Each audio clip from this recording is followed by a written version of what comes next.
Who was Jace Beleren before he became Magic's poster boy? Dive into the complete cinematic story of Jace Beleren, the mind mage who shattered his own memories to escape a manipulative mentor, built the multiverse's greatest superhero team, and fell in love with the woman who once tried to kill him. From a bullied telepath on Vryn to the Living Guildpact on Ravnica, this video covers Jace's complete journey through Magic the Gathering lore, all in an epic, immersive narrative style. But here's what makes Jace's story unique among Planeswalkers. Most heroes grow stronger by remembering their past. Jace becomes powerful by choosing to forget it. His greatest victories come not from learning who he was, but from deciding who he wants to become. This is the story of a man who rebuilt himself from nothing, not once, but twice, and used that rebirth to save the multiverse. If you're ready to explore the mind of Magic's most psychologically complex protagonist, hit that like button and subscribe for more Magic lore deep dives. Let me know in the comments which Planeswalker story you want to see next. Let's dive in. Jace was born into poverty on Vryn, living 23 flights up in the slums of Silmet's Crossing, a massive mage ring that channeled mana across the war-torn plain. His father Gav mined mana for scraps. His mother Rhaena healed the desperate. But what set Jace apart was that he could hear thoughts. Not his voices, but his constant background noise that never stopped. Walking through crowds was pure torture. Sitting in classrooms meant drowning in the cacophony of other people's minds. Worse, he couldn't tell which thoughts were even his own. Was he actually clever, or just overhearing someone else's intelligence? Did he care about his studies, or was that his father's ambition bleeding through? The breaking point came during a mana dynamics test. Jace had studied hard, but when he saw the questions, panic set in. He drew a complete blank. Then suddenly, the answers were just there. Perfect solutions to equations that students his age shouldn't even understand. His instructor accused him of cheating. His father demanded explanations Jace couldn't give. The knowledge had simply materialized in his mind, fully formed and fully complete. That's when 3 of his classmates decided the freak needed to learn his place and take a lesson. Tuck, Gillette, and Caden cornered Jace on the Mage's Ring's roof during a mana transfer hundreds of feet above the ground, with only howling wind and crackling energy for company. They called him names, demanded he admit he was a freak, pushed him around like he was nothing. But when Tuck grabbed him by the throat, Jace looked into his tormentor's mind and found something devastating. Memories of an abusive father, nights spent cowering under blankets with a knife, telling himself he'd fight back, but never finding the courage. Jace spoke those secrets aloud. The humiliation broke something in Tuck. Enraged, he shoved Jace over the edge of the platform. For a terrifying moment, Jace hung by his fingertips above a stream of pure mana that would vaporize him instantly. In that moment of absolute terror, something unprecedented happened. Jace's consciousness jumped into Caden's body, puppeting his classmates' movements. Through hands that weren't his own, he pulled himself to safety. The psychic violation left Caden catatonic, his mind simply empty. Jace had discovered he could do more than just read thoughts. He could control them, reshape them, destroy them completely. That discovery terrified him more than falling ever could. Word spread quickly through Silmet's Crossing. The boy who could read minds, control others, leave them as hollow shells. The fear in people's thoughts was deafening. They looked at him and saw a monster. That's when Alhamarit arrived. The Sphinx was magnificent, ancient and wise with golden mantle and silver trim. He claimed to be an arbiter working to negotiate peace in Vryn's endless war. More importantly, he was a mind mage just like Jace. The first telepath the boy had ever encountered who could shield his thoughts. Alhamarit offered training, control, a chance to use Jace's curse to help people instead of hurting them. For Jace's parents, it was salvation. For Jace, it was escape from the whispers, the pointing, the constant reminder of what he'd done to Caden. When Alhamarit extended his wing, Jace climbed on without hesitation.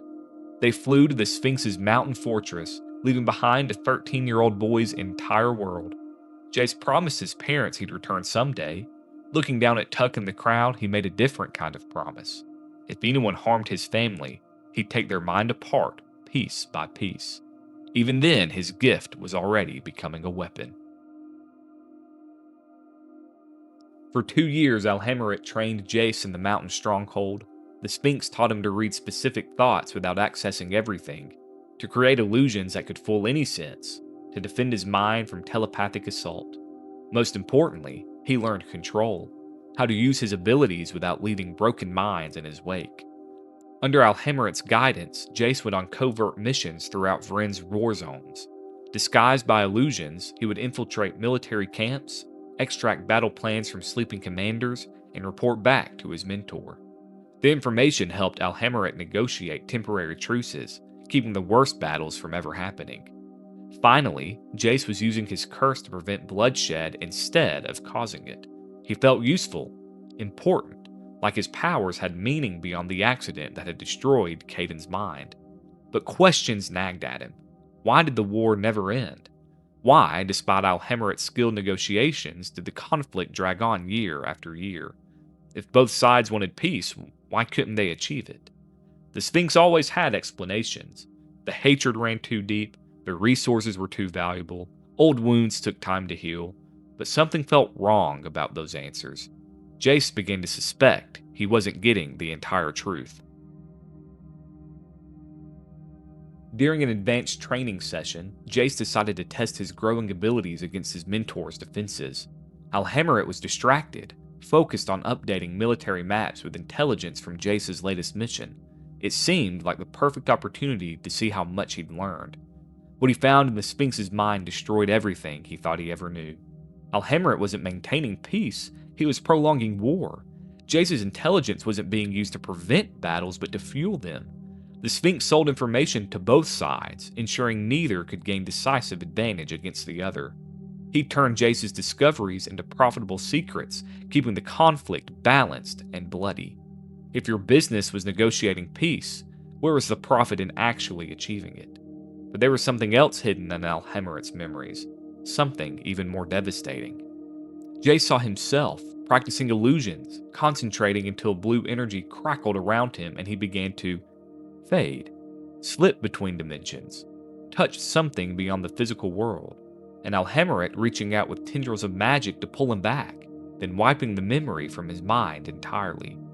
Planeswalker. Jace was a planeswalker, capable of traveling between worlds, but Alhemarit had hidden this truth, erasing it every time Jace discovered his nature. How many times had this happened? How many memories had been stolen? Jace couldn't confront Alhemarit directly. The Sphinx would simply wipe his mind again. Instead, he devised a desperate strategy. He wrote down everything he'd learned, then used his own telepathic abilities to make himself forget, both the discovery and the act of recording it. It was the only way to hide the knowledge from Alhemarit's mental scrutiny. Over the following weeks, he found his own notes repeatedly. Each time he was furious. Each time he had to choose between keeping the knowledge and risking detection or forgetting again to preserve the secret. The cycle was maddening. Reading his own warnings, understanding the betrayal, then voluntarily destroying that understanding to survive another day.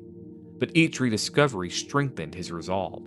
He began adding details to the notes, battle plans he'd helped steal, negotiations that had failed because of information he'd provided. The true scope of Alhemarit's manipulations became clear. Jace wasn't just a student, he was a weapon being used to perpetrate the very war he thought he was helping to end. When he felt ready, Jace wrote one final addition to his hidden message. The time for hiding is over. End this. Then he forgot one last time and went to find his mentor. Jace confronted Alhemarit with a simple challenge, a test of their abilities, student against master, to see how much he'd actually learned. The Sphinx was amused by his apprentice's confidence, but agreed to the mental duel. The battlefield was Jace's own mind. Here, surrounded by his memories and shaped by his will, the dynamics were different. Alhemarit was more powerful, but he was also vulnerable. To read Jace's thoughts, he had to open himself to counterattack. When the Sphinx discovered Jace's hidden knowledge and moved to wipe it, Jace was ready. The attack came from within. Jace didn't try to match Alhemerit's strength. Instead, he embraced self-destruction. He tore through his own memories, his sense of self, his very identity, turning his mind into a weapon that would wound them both. Alhemerit, for all his power, wasn't prepared to match that level of sacrifice. The Sphinx valued his ancient mind too much to risk permanent damage. When the battle ended, Alhemerit had forgotten how to breathe. His consciousness lay shattered, reduced to basic survival functions. But Jace had paid an even steeper price. He couldn't remember his home, his parents' faces, or even his own name. As his planeswalker spark ignited fully, pulling him away from Vryn and into the space between worlds, only one thing remained clear. He was finally free. Jace crashed onto Ravnica's cobblestones with nothing. No memories, no identity, no understanding of where he was or how he'd gotten there. The city plain was overwhelming, a maze of 10 guilds locked in perpetual political struggle, filled with creatures and concepts he'd never imagined. Desperate for shelter, he followed the grimmest thoughts he could find until he reached Ovatizia, where an elf named Amara Tandris ran a sanctuary for refugees. When she asked his name, he panicked and grabbed one from a passing servant's mind. Berrim. For months, he lived as his fabricated person, a refugee from some unnamed catastrophe. Gifted with minor telepathic abilities, but nothing more, he was safe, fed, and slowly healing from traumas he couldn't remember. But the emptiness gnawed at him. Who was Jace Beleren? Was he a good man? Could he ever become one? Eventually, his mental abilities caught the attention of the Infinite Consortium, an interplanar criminal organization that traded in secrets and information. They recruited him as an agent, appreciating his talent for telepathy and his lack of inconvenient moral attachments. Working for the Consortium taught Jace about the wider multiverse and its hidden power structures. He met other planeswalkers, learned about threats that spanned multiple worlds, and slowly began to understand the true scope of reality. But it also showed him what he didn't want to become. Another manipulator using people as tools, just like Alhemerit had used him. Jace's time with the Consortium ended when its leader, Nicol Bolas, attempted to seize control of Ravnica through an intricate plot involving multiple guilds. Jace found himself caught in the middle of the scheme, fighting alongside the plane's defenders against the ancient dragon's machinations. When the crisis ended, something unprecedented happened.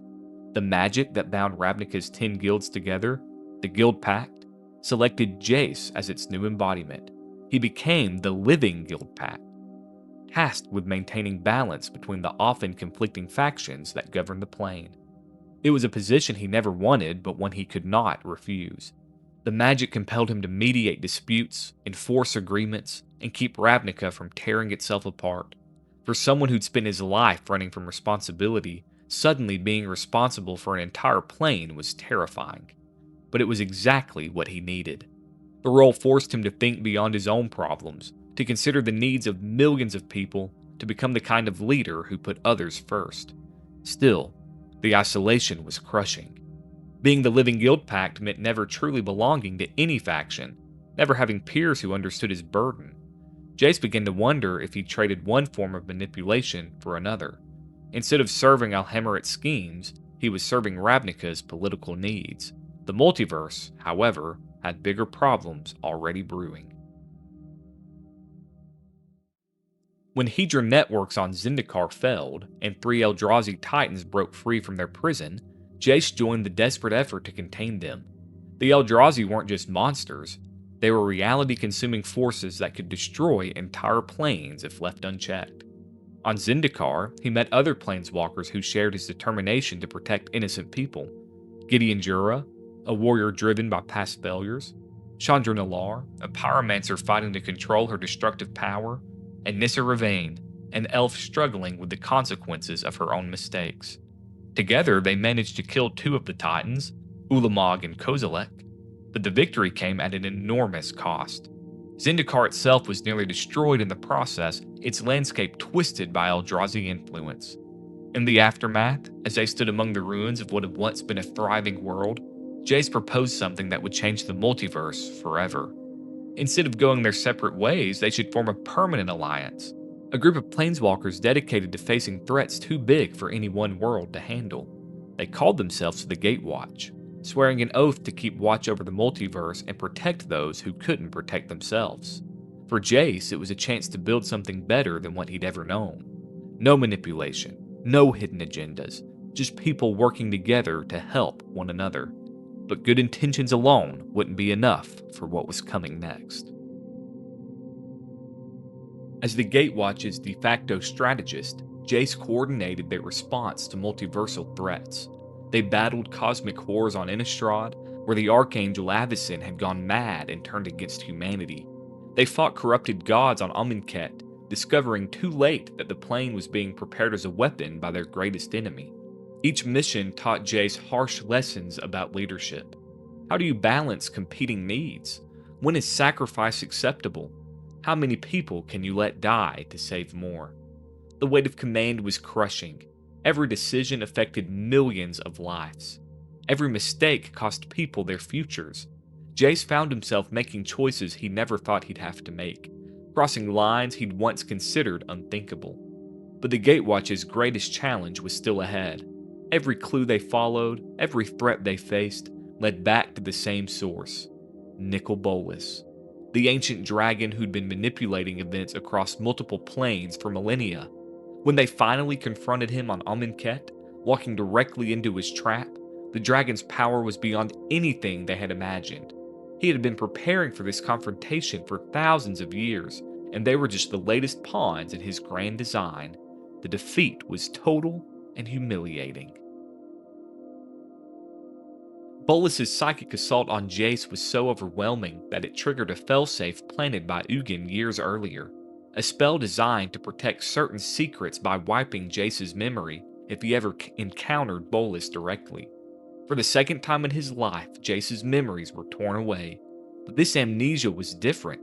Fragments remained, skills without context, emotions without explanations, and haunting visions of people he could not identify.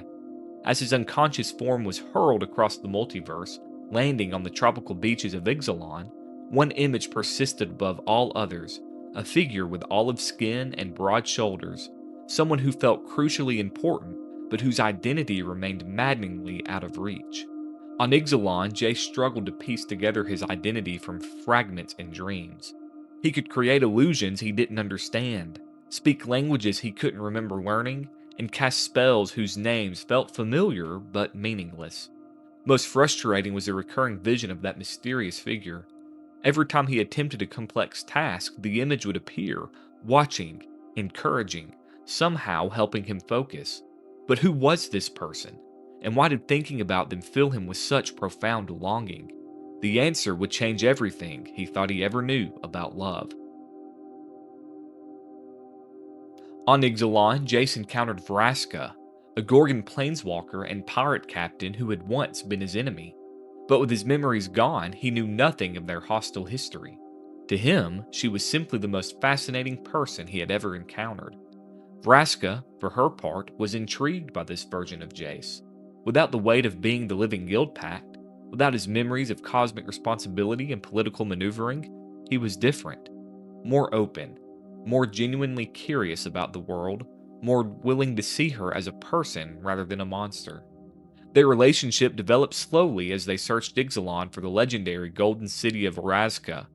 Jace learned about Vraska's past, how she had been ostracized on Ravnica for being born a Gorgon, how she turned to assassination and piracy not from cruelty, but from necessity, how she had built walls around her heart to survive in a world that saw her as inherently evil. She learned about his confusion and vulnerability, his desperate attempts to piece together an identity from fragments and dreams. For the first time in either of their lives, they found someone who accepted them completely. As they navigated Ixalan's dangers together, vampire conquistadors seeking ancient artifacts, merfolk shamans protecting their territories, dinosaur-riding warriors defending their homes, their partnership deepened into something neither had expected: love. But when Jace's memories began to return, they brought with them an impossible choice. The return of Jace's memories was gradual and painful. First came skills: how to cast specific spells, how to coordinate complex plans. Then emotions connected to people whose faces he still couldn't recall. Finally, the full weight of his responsibilities crashed back down on him. He was the Living Guildpact. The multiverse was in danger from Nicol Bolas. His friends in the Gatewatch needed their strategists to help them prepare for the coming war. But leaving Vraska would mean abandoning the only genuine connection he'd ever formed. On Ixalan, free from the pressures of leadership and politics, he'd discovered who he truly was beneath all the roles and obligations. Vraska had seen that person and chosen to love him. How could he ask her to give that up? In the end, Jace proposed a plan born of desperation and love, both in equal measure. He would modify Vraska's memories, not destroy them, but lock them away safely. She would remember their time together as a pleasant alliance between fellow planeswalkers, nothing more. The deeper memories would remain hidden until after the war with Bolas ended. It would protect her from the dragon's attention while allowing Jace to function as the leader the multiverse needed. When the danger passed, he would restore everything and they could build the life they'd glimpsed on Ixalan. Vraska understood the necessity, even though it broke her heart. With tears in both their eyes, Jace carefully sealed away her memories of their love, promising to return them when it was safe and when the time was right. Then he left Ixalan behind and returned to the war that would decide the fate of the entire multiverse. Nicol Bolas' grand plan unfolded on Ravnica. Using the immortal sun, he trapped dozens of planeswalkers on the city plain, intending to harvest their sparks and ascend to true godhood. His eternal army, undead warriors from Amonkhet enhanced with Lazotep, swept through the streets while he prepared the ritual that would remake him as a god. As a living Guildpact, Jace found himself coordinating the defense of his adopted home. But this war was on a scale that Ravnica had never seen. Ancient dragons clashed above the city, while armies of the dead battled desperately outnumbered defenders in the streets below. The hardest moment came when Vraska appeared among Bolas' agents, her memory suppressed by the dragon's magic, following orders she did not understand.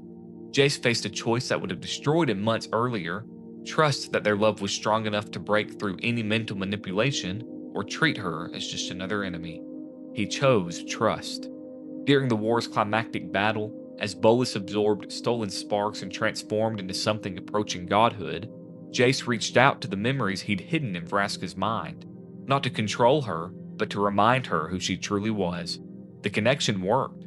Vraska's memories returned, not just of Ixalan, but of everything Jace had locked away to protect her. For the first time, she saw their entire relationship clearly, including the sacrifice he had made. Together, they helped coordinate the final assault that led to Bolas' defeat and imprisonment, but more importantly, they finally had each other back. The victory over Bolas came at an enormous cost. Gideon sacrificed his life to save Liliana Bess. The Gatewatch was scattered and broken, and Jace found himself questioning everything he had ever built. Had the Gatewatch been the right approach? Were they qualified to make decisions that affected entire planes? How many people had died because of their many mistakes? These questions led Jace to step back from active leadership, focusing instead on his responsibilities as a living Guildpact, while his friends pursued their own paths to healing. But he remained connected to them, ready to reunite when the multiverse faced its next existential threat. That threat came with the Phyrexian invasion, Elish Norn's attempt to convert all planes to her vision of mechanical perfection. During this crisis, Jace himself was partially compleated, infected with Phyrexian corruption that should have destroyed his mind and transformed him into one of their agents. However, he broke free through sheer force of will, another mental transformation that would have destroyed most people, but only made him much stronger. His experience gave him unique insights into Phyrexian psychology that proved crucial in their ultimate defeat. Through it all, his relationship with Vraska remained his anchor, proof that even someone who spent his life navigating other people's minds could find genuine connection in his own. Jace Beleren's story is ultimately about choice. Not just the choices we make, but our power to remake ourselves when those choices lead us astray. He began as a frightened child who couldn't control his abilities, became a manipulated weapon in someone else's war, and finally grew into a leader who puts the needs of others before his own self. His relationship with memory sets him apart from other Magic characters. Where most heroes are strengthened by remembering their past, Jace finds power in his willingness to let go of it. His greatest ability isn't telepathy, it's the courage to rebuild himself from nothing when necessary. Through all his transformations, one constant emerges: his fundamental decency. Whether as the traumatized boy on Silmet's Crossing, the amnesiac refugee called Berrim, or the multiverse-spanning strategist who helps coordinate the defense against cosmic threats, Jace always tried to do what's right, even when the cost was enormous. His love story with Vraska adds crucial depth to his character. For someone who lives surrounded by other people's thoughts, finding genuine connection is precious beyond measure. Their relationship proves that even a telepath can find someone who sees him for who he truly is rather than what he can do. Recent events have seen Jace continue to evolve, surviving Phyrexian conflagration through mental strength alone, and using that experience to help defeat Elish Norn's invasion. Each challenge transforms him, but never breaks the core of who he's chosen to become. Jace Beleren represents hope, the belief that we can overcome our worst circumstances, that we can choose to be better than what shaped us, and that sometimes the most powerful magic of all is simply refusing to give up on people, including oneself. In a multiverse full of gods and monsters, he remains fundamentally human in the best ways possible. That was the complete journey of Jace Beleren, the mind mage who learned that true strength comes not from controlling others, but from choosing who you want to be. His story reminds us that our past doesn't have to define our future, and that love can survive even the deepest manipulation. If this exploration of magic's most psychologically complex character resonated with you, smash that like button and subscribe for more complete lore breakdowns. Share this with any Magic fans who love the deeper stories behind the cards. Which moment from Jace's transformation hit you the hardest? Drop your thoughts in the comments below and let me know. Until next time, this is Chronicles of Magic the Gathering. We'll dive in again soon.